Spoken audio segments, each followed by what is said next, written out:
Re-bienvenue sur le podcast Attitude. Ce matin, j'avais vraiment envie de vous amener un sujet rafraîchissant. On va parler de l'alcool, mais pas dans le sens que vous pensez qu'on va en parler. J'ai vraiment envie de vous amener à réévaluer votre relation avec l'alcool. Et pour ce faire, je reçois ce matin Amélie, la cofondatrice de En sobre ta vie. Bon matin, Amélie, comment ça va? Bon matin, Karine, ça va très bien. Toi, ça va bien? Oh, ça va tellement bien. Je suis tellement reconnaissante que tu sois là ce matin. Je viens tout juste de vous découvrir. On en parlait tout récemment avant d'être en ondes, si on peut dire. Et je trouve que votre mission est phénoménale. Fait que je veux que avant qu'on parte là, vraiment dans le cœur de la mission, je veux savoir, c'est parti d'où ça, En sobre ta vie? Quelle est la Ben, mission, puis d'où ça vient? en fait, Nathalie et moi, donc Nathalie qui est ma partenaire d'affaires dans le projet En sobre ta vie, on s'est rencontrés dans le cadre d'un reset similaire qu'on faisait, mais qui était disponible aux États-Unis, en fait, en anglais. Les deux, on avait trouvé ça sur notre feed Facebook. Et puis, à ce moment-là, moi, mon objectif, c'était vraiment de réévaluer ma relation avec l'alcool. J'avais vraiment envie de prendre une pause d'alcool, mais je ne savais pas comment m'y prendre. J'avais envie de ressources et je n'avais pas nécessairement envie d'aller dans des fraternités anonymes. Et puis, éventuellement, je suis tombée sur ce groupe-là. J'ai fait un reset et puis, pour moi, ça a été très bénéfique. Et j'ai rencontré Nathalie dans le cadre de ce reset-là. Et ensuite de ça, les deux, on a eu la même idée de se dire pourquoi qu'on ne ferait pas quelque chose comme ça ici pour les francophones, pour la communauté francophone, parce qu'on s'entend que c'est un mouvement qui mettait ensemble des dizaines de milliers de femmes américaines. Mais on n'a pas trouvé d'équivalent francophone ici pour les femmes de chez nous, pour les femmes du Canada qui parlent français. Donc, on s'est vraiment donné la mission de créer un programme pour les femmes francophones qui veulent revoir leur relation avec l'alcool, qui se situent dans une zone grise de consommation d'alcool, donc qui sont un peu sur un pilote d'automatique de c'est automatique, c'est l'heure de l'apéro, c'est l'heure du souper, je m'ouvre une bouteille, je bois, mais je ne devrais pas boire tant, mais j'ai comme pas vraiment le guts ou la volonté de diminuer ma consommation d'alcool. Oui, parce que c'est rendu, puis je pense qu'on le voit tellement, puis c'est exactement pour ça que je voulais qu'on en jase aujourd'hui, parce que c'est rendu un geste anodin, c'est rendu normal, c'est rendu une habitude, puis on ne se pose pas nécessairement la question. Puis on se dit, ben il n'y a rien de mal là-dedans, c'est juste un petit verre de vin, il n'y a rien là, mais ça dégénère vite. Un petit verre, souvent, c'est rendu à 3 verres de vin par soirée. Bien, quand tu commences à compter combien de verres de vin ça te fait par semaine, ça commence à être beaucoup. Oui, puis quand tu regardes les recommandations d'Éduc à l'alcool, qui est pour une femme, pas plus que 2 verres de vin à la fois, puis en fait, il faut au moins une journée, pas de vin dans la semaine, puis un maximum de 10 par semaine. On peut très, très rapidement dépasser la consommation qui est dite modérée et raisonnable d'alcool. Ceci étant dit, sur la santé physique et mentale, les effets de l'alcool ne sont pas banals, là. Il y a un hépatologue du CHUM qui a dit dans une entrevue à Zone Franche, à Télé-Québec, que la quantité d'alcool pour avoir zéro risque sur la santé, c'est zéro. Zéro. Wow. Même quand on est dans une quantité d'alcool modérée, raisonnable, suggérée par Éduc Alcool, il y a quand même un risque faible sur la santé. Donc, moi, j'étais à me poser des questions et à vraiment voir parce que j'étais sur un pilote automatique de consommation d'alcool quand même de façon régulière, mais en étant complètement fonctionnelle avec mon travail, avec ma fille, avec... Absolument, oui, c'est pas se saouler, là. Il y a une différence, mais reste que... Sans être non fonctionnel dans le fond du baril, etc. Ouais. J'étais vraiment sur un pilote automatique. Puis, à un moment donné, je me suis dit, mais Amélie, là, complètement sobre, là, pendant 30 jours, là, ça aurait l'air de quoi? Parce que ça faisait longtemps que je n'avais pas connu un 30 jours, 21 jours sans alcool. Des fois, je faisais des semaines sans alcool, mais l'habitude revient très, très vite. Hein? C'est très sournois.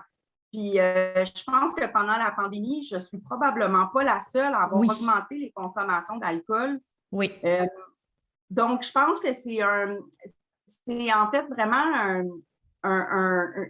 un sujet qui va toucher beaucoup, beaucoup, beaucoup de femmes qui trouvent que l'alcool a peut-être une place trop importante dans leur vie, puis qui ont comme juste envie de se faire un reset pour resituer la place et penser à la place qu'elles veulent que l'alcool ait dans leur vie, dans l'avenir, en fait. Tellement, c'est pour ça que je voulais que vous veniez sur le podcast, parce que, je dis vous parce que je pensais que vous alliez être deux ce matin, mais que tu viennes, tu portes le message des deux. Tu sais, l'affaire avec la pandémie a juste augmenté. Comment de gens ont augmenté leur consommation d'alcool? Et ici, la communauté, ce sont des femmes qui sont ambitieuses, qui drive, qui veulent atteindre des buts, augmenter leur productivité. Puis on ne se le cachera pas, mais un verre ou deux d'alcool, même si on pense que c'est anodin, même si on pense qu'il n'y a pas vraiment de répercussions, bien, ça en a quand même. Moi, je le vois particulièrement sur ma santé mentale. Les journées, parce que, tu sais, moi, j'aimais beaucoup mon verre de vin, j'essayais de diminuer doucement, assez, tu sais, je me disais, OK, là, cette semaine, that's it, j'en prends pas du tout. Mais là, sauve-tu un petit bouteille de verre pendant qu'on soupe? Sauve-tu un petit verre de verre pendant qu'on regarde Netflix ou quelque chose comme ça? Mais le lendemain, tu as moins envie d'aller t'entraîner, tu as moins d'énergie. Fait que ça a des répercussions. Fait que je me dis, hey, je sais même pas ça a l'air de quoi, tu sais, 21 jours sans alcool. Puis je pense que pendant qu'on dit ça, il y a vraiment beaucoup de gens qui doivent se dire la même chose. Je sais même pas de quoi ça a l'air. Oui, bien, c'est ça. Puis je sais même pas comment m'y prendre parce qu'on se dit, hey, je vais être capable, il n'y a rien là. C'est tellement pas grand-chose, 2 verres par semaine, il n'y a rien là, je vais être capable. Mais comment de personnes réussissent vraiment à le faire? Fait qu'avec votre 21 jours, comment vous vous y prenez? Qu'est-ce que vous faites pendant ce 21 jours-là? Tout d'abord, nous, ce qui se passe, c'est que le reset de 21 jours sans alcool commence le 1er de chaque mois. OK. Donc, quand les femmes s'inscrivent pour participer à notre reset, en fait, ils reçoivent 5 jours avant le début du reset, ils reçoivent des courriels préparatoires. OK. Donc, on les entoure vraiment, on les enveloppe vraiment d'informations. Donc, ils reçoivent des courriels préparatoires qui leur expliquent comment le reset va se dérouler, à quoi se préparer, à quoi s'attendre, quelles notes ils devraient prendre avant. On leur donne des recommandations d'aller chercher plein de trucs sans alcool à boire pour remplacer l'alcool pendant les 21 jours, d'aller chercher un carnet de notes, un crayon, d'être sûr d'avoir les outils nécessaires et surtout, de développer le mindset pour que le 21 jours sans alcool soit non négociable. Parce que même si on a on a comme objectif d'éventuellement modérer la consommation d'alcool, le fait d'avoir une vraie pause de 21 jours sans tricherie, un vrai 21 jours sans alcool, c'est tellement bénéfique pour le corps et pour l'esprit. C'est tellement bénéfique. Puis celles qui font vraiment le 21 jours complet sans alcool, là, on a vraiment des beaux témoignages. Donc, ce qu'on fait, c'est qu'on leur offre des courriels préparatoires et ensuite de ça, à partir du 1er du mois, elles reçoivent un courriel à chaque matin. Donc, à 5 heures tous les matins, il y a un courriel qui est envoyé. Okay. Elles reçoivent un courriel avec un apprentissage. Chaque matin pendant 21 jours, c'est bon. Oui, un sujet, un thème. Donc, on parle premièrement, évidemment, du why, pourquoi. Qu'est-ce que vous aimez de l'alcool? Qu'est-ce que vous détestez de l'alcool? Puis, qu'est-ce que vous avez hâte de voir ou de goûter? De goûter dans votre vie? Qu'est-ce que vous avez hâte d'expérimenter dans votre vie dans un monde sans alcool? Ensuite de ça, on parle des cravings. Comment gérer les cravings, les envies soudaines? On donne des trucs. On parle de l'impact du sommeil sur l'alcool. On parle de la vie sociale, des fêtes, des événements. Comment s'en sortir quand l'alcool est si banalisé, quand c'est une partie intégrante de la vie, puis il faut presque justifier qu'on ne prend pas un verre quand on est avec des gens. Hein? On l'a souvent, ça, quand on est avec des gens. Si on ne prend pas d'alcool, il faut quasiment se justifier puis expliquer pourquoi on choisit de prendre autre chose que de l'alcool. Tellement! Donc, oui. Puis, ça me fait toujours penser à une blague, les gens qui disent, puis je pense qu'il y a plein de gens qui vont se reconnaître là-dedans. Tu sais, il n'y a personne qui va te dire, par exemple, si tu ne mets pas de ketchup dans ton assiette ou de moutarde ou peu importe, des gens vont dire, mais pourquoi tu ne mets pas de ketchup dans ton assiette? Tu sais, il n'y a personne qui fait ça. Mais avec l'alcool, on se permet d'avoir ce réflexe-là, puis on en parle de plus en plus dans la société. Moi, je le vois dans mon entourage. Tu sais, les gens sont de plus en plus, ils ne posent pas la question. De plus en plus. En tout cas, moi, dans mes cercles d'amis, je trouve ça beau. Je trouve qu'ici, le message doit passer aussi parce que on n'est pas obligé de prendre d'alcool, puis c'est on a toujours l'impression, puis j'ai écouté, je ne sais pas si tu l'as écouté, mais le nouveau sur Netflix, le reportage, c'est pas un reportage, c'est plus une petite série sur la vie d'Elton John, qui lui était alcoolique et tout ça. Puis à quel point il avait peur, quand il a fait sa détox, de ne plus être aussi bon, de ne plus être aussi performant, de ne plus être aussi social. Et moi, c'était une de mes peurs. Puis une autre raison aussi pourquoi je voulais vraiment que vous veniez sur le podcast, c'était que à quel point ça m'a amené du négatif dans mon adolescence et le début de ma vie adulte. Tu sais, parce qu'on a toujours ben, je ne vais pas être le fun. Moi, j'étais quelqu'un qui était très gêné, donc je ressentais que j'avais besoin de boire pour être plus drôle, plus extroverti, plus vers les gens. Mais ça m'amenait tellement de négatif, tellement négatif, tu sais, que si j'aurais un message aujourd'hui à passer à la jeune moi, et que là, il y a peut-être beaucoup de gens qui m'entendent et qui se reconnaissent dans ce pattern-là, si on veut, ça revient beaucoup à la confiance en soi. Hein? Oui. Et d'avoir plus confiance en soi. Puis je pense que c'est un message que vous passez beaucoup, la gratitude, la confiance en soi, de développer ce mindset-là. Absolument. Puis en fait, tu me fais penser, il y a une de nos journées qui traite de l'anxiété. Puis, tu sais, que ce soit l'anxiété sociale, la gêne, l'anxiété dans la vie de tous les jours, en fait, c'est une grosse raison pour laquelle les gens boivent de l'alcool, en fait.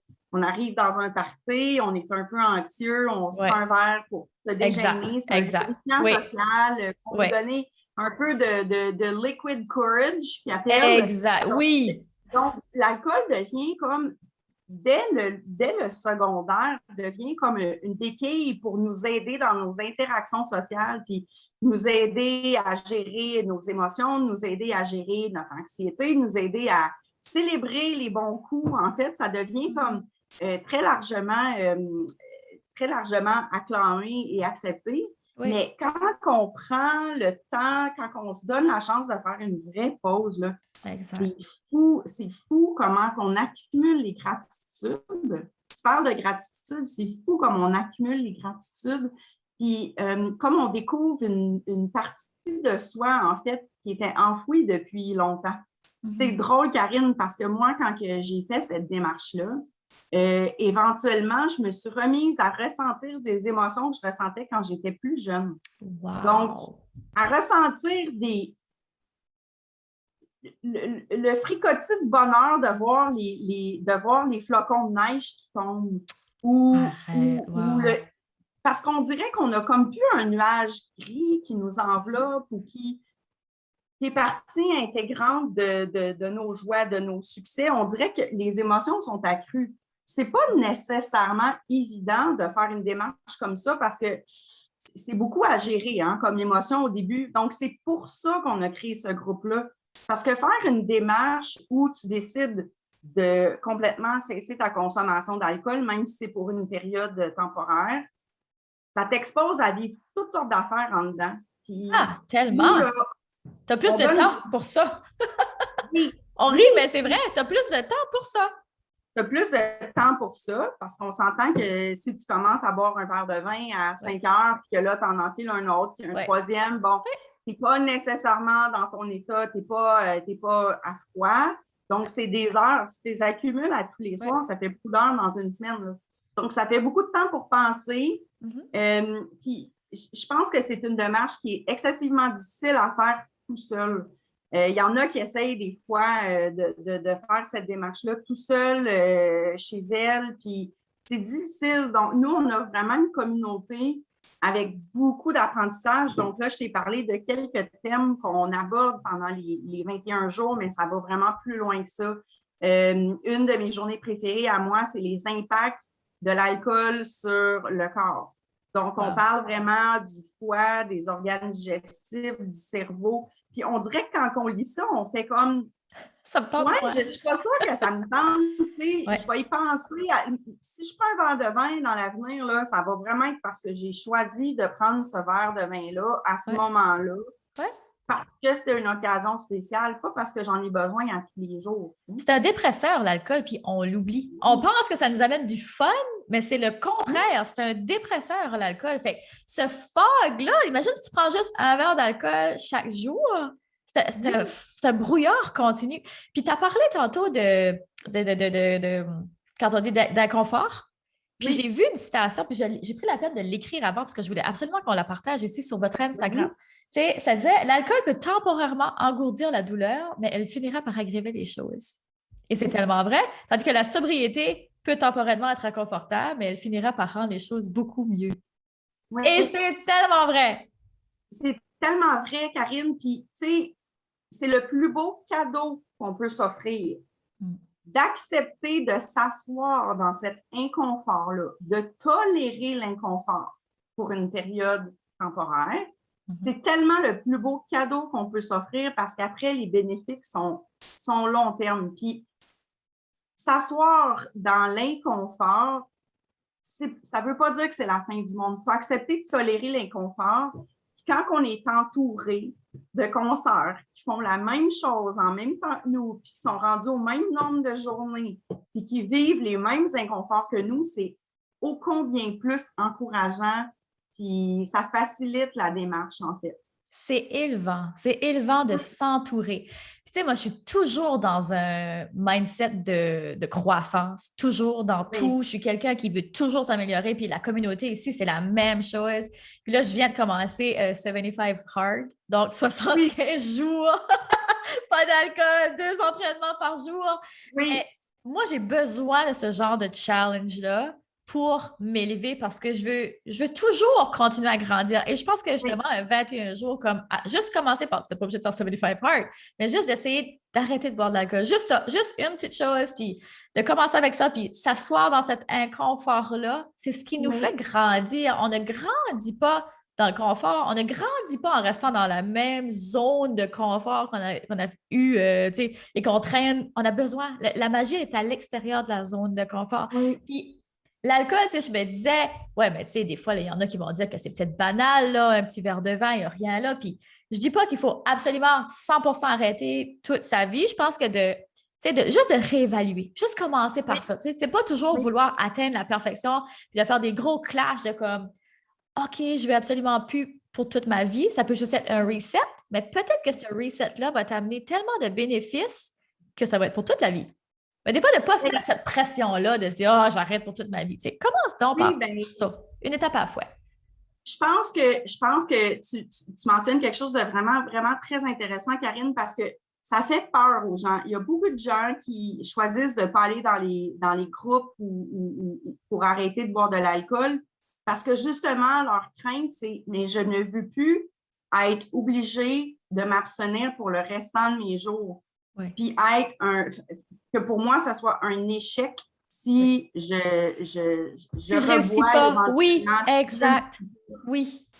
Fait que, en fait, moi, je pense que, tu sais, premièrement, il faut avoir la volonté, le désir de voir quelle version améliorée on pourrait être sans alcool.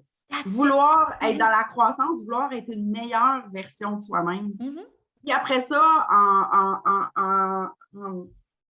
en allant toucher à l'inconfort, en fait, parce que l'inconfort nous fait grandir. Hein?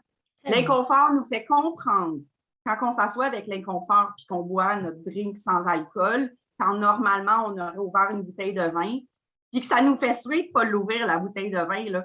C'est là le temps de se demander pourquoi? Pourquoi je l'aurais ouvert? Qu'est-ce que ça m'aurait apporté de plus? Qu'est-ce que ça m'aurait été de plus?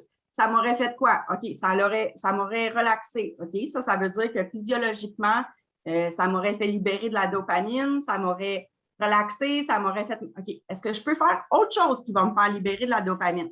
Est-ce que je peux aller prendre une marche? Est-ce que je peux prendre un bain? Là, si on évalue que finalement, ben, c'est parce que j'ai rien à faire, je m'ennuie, j'ai comme envie de geler un peu mon ennui. Ben, est-ce que je peux prendre un nouveau hobby? Est-ce que je peux... Tu sais, moi, au début, là, j'ai commencé de la peinture à numéro. J'ai tricoté, j'ai fait des casse-têtes, tu sais, name it, là. C'est n'importe quoi qui peut... qui fait qu'on peut... on peut produire de la dopamine d'une autre façon qu'en ingérant une substance extérieure qui va créer de la fausse dopamine. Et puis, je trouve ça puissant que tu partages. Oui. À ce moment-là, quand on accumule les soirées de « Ah, ben là, j'ai pas pris un verre de vin pour me relaxer. À la place, j'ai pris un bain, j'ai écouté un podcast ou je suis allée me faire masser ou j'ai pris une marche ou j'ai joué avec mes enfants, j'ai profité d'être 100% là avec les enfants, etc. Plus on accumule ces petits succès-là, plus notre cerveau fait des nouvelles connexions. Hein? Parce que quand notre cerveau est habitué d'avoir de l'alcool de façon répétée depuis longtemps, les connexions sont automatiques. Hein? C'est comme je veux un résultat, voici ce qu'il faut que je fasse. Mais quand on s'habitue à avoir des succès, éventuellement, le cerveau s'habitue à faire des nouvelles connexions. Donc, éventuellement, quand tu as un stress ou tu as un malaise, tu ne penses même plus au verre de vin. Tu te dis, il me semble une marche, ça me fait du bien. Il me semble un bain, ça me fait du bien.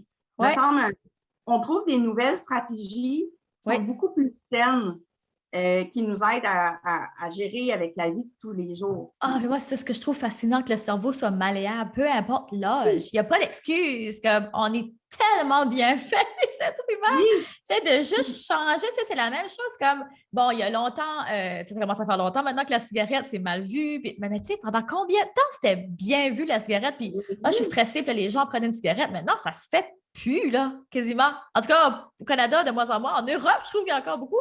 Mais, tu sais, il n'y a plus ce réflexe-là. Fait que l'alcool, je pense que ça va venir aussi, que les gens commencent à voir que finalement, c'est pas si tant une bonne option pour, tu sais. Puis, c'est un engourdisseur. Puis ça, je trouve ça vraiment puissant que tu l'as emmené. C'est parce que ça cache autre chose. Oui. Donc, de s'asseoir dans cet inconfort-là et d'aller au fond des choses, de faire des introspections, de se poser les bonnes questions. Encore une fois, je trouve que c'est tellement libérateur, pour vrai. De comme aller mettre le doigt exactement sur pourquoi je m'ennuie. Parce que c'est souvent ça, là. C'est souvent l'ennui. C'est comme une façon d'avoir du plaisir. Surtout durant la COVID, comment les gens ont augmenté leur consommation d'alcool. C'est parce qu'il y avait un ennui. Bon, de remplacer ça par des bonnes habitudes puis de mettre son cerveau à faire comme OK, finalement, je vais aller prendre une marche. Tellement plus bénéfique. Fait que juste ça, juste des petites choses comme ça, c'est incroyable. Fait que les résultats, j'ai envie que tu me parles des résultats que tu vois avec les femmes. Quels sont les déclics qui se passent après 21 jours? Bien, écoute, nous, en fait, si je peux commencer par moi-même, parce que je pense que je suis le premier exemple. En fait, j'étais très sceptique par rapport à moi, Amélie Fontaine, une personne qui ne boit pas d'alcool. On va essayer ça. On va commencer par 21 jours. Et puis, honnêtement, moi, quand j'étais rendue à 15 jours et à apprendre beaucoup de choses par rapport à l'abstinence d'alcool puis à surtout voir les bienfaits sur mon corps, je dois mentionner que moi, je souffrais d'hypertension artérielle. Je prenais des médicaments. Mon hypertension artérielle s'est tassée toute seule. J'ai dû arrêter de prendre mes médicaments. Et rendue à jour 15 ou 20, je me suis dit, 21 jours, c'est pas assez pour moi. Donc, je me suis commise pour un 90 jours parce que j'avais appris qu'il faut 21 jours pour installer une bonne habitude. Hein, pour défaire une mauvaise habitude, mais il faut 90 jours pour installer un mode de vie. Donc, je m'étais dit, j'ai envie de me pousser plus loin et d'essayer pour 90 jours. Ça ferait quoi? J'aurais l'air de quoi? Là, éventuellement, moi, ne prenant plus d'alcool, ne faisant plus d'hypertension artérielle, j'avais plus d'énergie, je dormais comme un bébé. Je me suis mis à perdre un surplus de poids que j'avais quand même assez facilement. J'avoue que j'ai été relativement chanceuse, mais c'est beaucoup de calories. Hein? Ben oui. Ensuite de ça, donc, je pense que les femmes qui font partie, en fait, de notre mouvement, nous, on les encourage toujours à prendre un selfie au jour 1 puis à se comparer au jour 25. C'est le mode de vie sans alcool, les pores moins dilatés, le teint plus clair, en fait, moins de rétention d'eau, donc moins gonflé.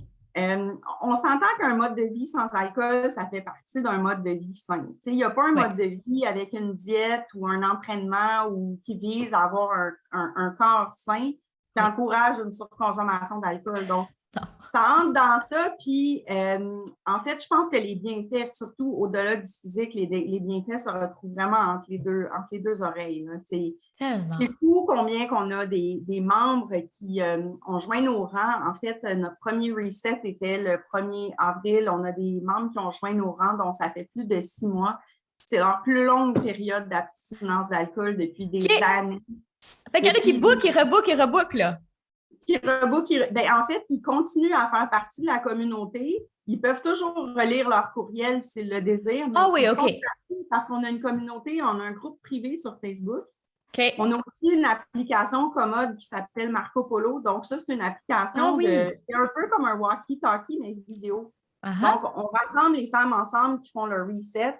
Oui. Puis, ils sont tous au même jour. Ils sont tous au même jour d'abstinence. Ils partagent entre elles comment ça va. Ils s'encouragent, ils pleurent, ils rient. Oh, wow. Ils font toutes leurs choses ensemble. Oui. Donc, le groupe Marco Polo, nous, on ne les détruit pas. Ils restent dans leur groupe. Donc, ils se forment des amitiés. Ils peuvent se former des groupes à côté, on the side, des groupes Marco Polo entre plus petits groupes s'ils se trouvent des âmes sœurs. Des affinités, puis oui. Des affinités, tout ça. Donc, il y en a qui restent dans la communauté puis qui restent actifs dans la communauté. Puis là, on commence à inclure celles qui sont avec nous depuis plus longtemps pour être un peu comme des grandes sœurs, des nouvelles qui arrivent. Donc, c'est une communauté qui grandit.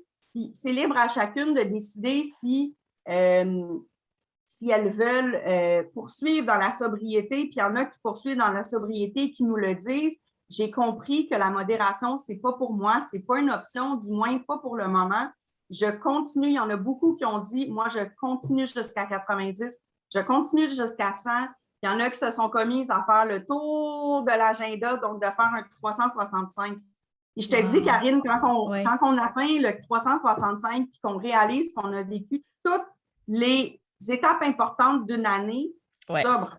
Ben oui, comme genre Noël, tu sais, tous les anniversaires, tout ça. Les anniversaires. Ouais, c'est une coche de plus, là. Hey, c'est une coche de plus, puis qu'on se dit, non seulement j'étais capable, mais ça ne m'a pas manqué tant que ça, en fait. Exactement. Qu'est-ce que j'ai manqué au fond? Oui, c'est ça, puis qu'on réalise que, tu sais, les événements qu'on a eus ou les sorties qu'on a eues avec nos amis où on avait l'habitude de trinquer, dans le fond, on était là pour la vraie connexion, pour la vraie conversation, à connecter de cœur à cœur, puis à se rappeler de tout le lendemain. Exact. Pas de mal de tête. Pas de mal de tête, pas d'esprit embué, pas de... Tu sais, donc, vraiment, là, les bienfaits là, sont... Puis, on peut-tu parler des bienfaits sur le portefeuille aussi? Aussi? Donc, ben oui! Hey, nous autres, on a la commission. Donc, le champagne, hey, ça coûte cher. Non, c'est ça. Donc, on dirait que c'est comme la liste des bienfaits est tellement longue qu'il y a plusieurs femmes qui, une fois que c'est sorti de leur système, décident je vais continuer, moi je suis bien comme ça, j'aime ça. Moi, c'est ça qui m'est arrivé, puis maintenant, ça fait pratiquement 1 an et demi, tu sais, que j'ai pas bu d'alcool, mais ça ne me manque pas du tout. Mais en fait, je dirais que les papilles gustatives changent à un moment donné. Hein? Donc, pour vrai, hein? Oui, les papilles gustatives, éventuellement, puis le cerveau reconnaît beaucoup moins. Oui. Donc, moi, si je me trempe les lèvres, ça goûte la même chose que quand j'étais un enfant, puis que je goûtais au vin de mes parents. Oui, puis c'était pas bon au début, c'est ça? Non, je me dis, mais comment je faisais pour boire ça tous les jours? Fait que c'est ça, c'est dans le fond vraiment une question de mindset et de prendre la décision qu'on le rend non négociable pour une certaine partie, pour une certaine période. Oui. Et après, voir qu'est-ce qui s'en vient. Mais quand on commence une démarche comme ça, là, c'est un eye-opener, comme on dirait. Ouais, un eye-opener sur les raisons pour lesquelles, tu sais, des fois, on a des comportements qu'on voit vraiment comme ils le sont une fois qu'on ne boit plus. Là. J'ai l'impression que c'est une chaîne de réaction. Hein? On commence avec ça parce qu'on est souvent pris dans des patterns, puis des fois, on ne sait comme pas comment reprendre des bonnes habitudes. Tu sais. Ça peut être par rapport à l'entraînement, ça peut être par rapport au travail, garder la constance et tout ça. Dans l'entrepreneuriat, ce n'est pas toujours facile. Mais des fois, de juste venir démanteler un seul comportement comme celui-là, ça a souvent une chaîne de réaction. Fait que, mon Dieu, merci d'avoir apporté ça aujourd'hui sur le podcast. Où est-ce qu'on peut vous retrouver? Bon, vous pouvez nous retrouver, en fait, sur Facebook. On a une page publique en Sobre ta vie. La page privée en Sobre ta vie Reset, elle est réservée à celles qui font le reset avec nous, mais on a une page publique en Sobre ta vie. Sinon, on est au www.ensobretavie.com. Donc, on a un beau site web explicatif. Très beau. Avec tout, en fait, ce qui est inclus dans le reset, ce qui est inclus dans le programme. Ensuite de ça, notre mission, on a aussi une petite section podcast. On est aussi sur Instagram, donc En sobre ta vie, si vous googlez ça, vous allez nous trouver. C'est tellement facile de se rappeler. En sobre ta vie, moi, tout de suite, c'est comme vraiment facile à vous trouver. Puis, on va mettre tout ce que tu as dit là, dans les show notes de l'épisode. Donc, ça va être super facile si vous voulez les retrouver. Donc, vraiment, Amélie, là, un énorme merci. J'ai adoré cette conversation-là. Clairement, je te lève mon verre d'eau. Je te lève ma belle tasse. En sobre ta vie, on remet le petit matériel à l'idée. Donc, il y a des membres de la communauté qui se procurent un petit bracelet avec un petit médaillon ou une casquette. Oui. On dirait que ce sentiment d'appartenance-là, de dire ça, je l'ai sur moi, je le porte, c'est mon rappel, en fait, de me choisir à tous les jours. C'est mon rappel que je vaux la peine, que je suis importante. C'est mon rappel matinal que je me suis choisie. Je commence ma journée sur le bon pied, puis je la termine sur le bon pied. Puissant! Oui. Vraiment, vous avez créé quelque chose de vraiment exceptionnel. Belle mission. Bravo à toutes les deux. Merci encore une fois d'avoir venu. Merci à tout le monde d'avoir écouté l'épisode. J'espère que vous avez aimé cet épisode-là. Si oui, partagez-le sur les réseaux sociaux parce que je pense que c'est une mission vraiment très importante. On a tous à gagner à réévaluer sa consommation d'alcool. Donc, partagez, même si c'est juste à une personne qui peut-être, des fois, on le sent, une de nos amies qui peut-être sombre un peu plus dans l'alcool parce que des fois, c'est pas obligé d'être un problème, comme tu dis, que les gens sont au fond du baril. Là. C'est pas obligé d'attendre là. C'est juste de dire, peut-être que ça pourrait aider, ça, en tout cas. Ça peut juste faire du bien. La majorité des gens sont dans la zone grise. Dans la majorité des gens, là, la zone est grande. La majorité des gens sont dans la zone où ils n'ont pas besoin d'une cure de désintoxication fermée. Là. Ils ont besoin d'un arrêt d'alcool, mais ils n'ont pas besoin d'une cure fermée. Donc, la majorité des gens, il y a quelques personnes, des fois, qui ont vraiment besoin d'une aide médicale, puis qui ont vraiment besoin d'être entourés. Oui. Mais pour la zone grise, c'est un très beau cadeau à sortir. Oh, tellement! Fait, merci encore une fois et à tout le monde qui nous a écoutés, vraiment continuez de prendre l'attitude et à briller. Merci Amélie et bonjour tout le monde! À plus tard! Vous venez d'écouter le podcast Altitude. Pour ne rien manquer des prochains épisodes, abonnez-vous au podcast et cliquez sur le 5 étoiles. Vous pouvez aussi consulter nos outils gratuits créés pour vous au www.podcastaltitude.com. Merci d'avoir été là et à très bientôt dans le prochain épisode Femmes d'Altitude.